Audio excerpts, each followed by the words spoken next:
let's replace these two posts on the front patio. As you can tell, they're holding up a ton of support.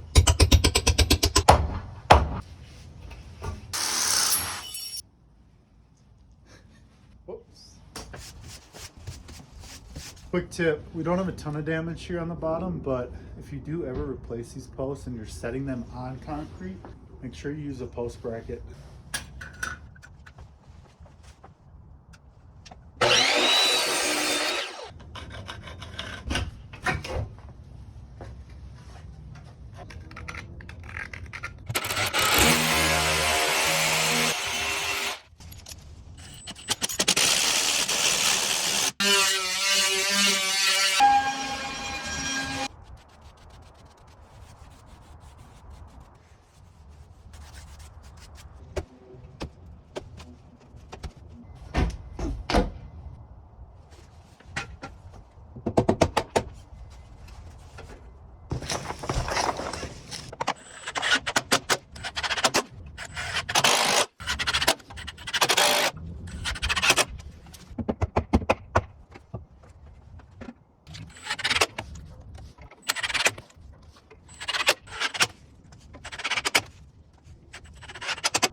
There it is, two 4x4 cedar posts. You got all the smell of cedar.